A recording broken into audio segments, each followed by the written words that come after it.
কে যে হায় তোমায় দিল এত রূপ,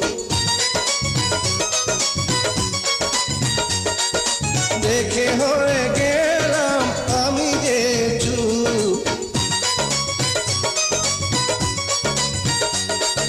তোমারই জন্য করেছি সাজ, হইও না গো পাগল বন্ধু আজ। তুমি আছো আমার এই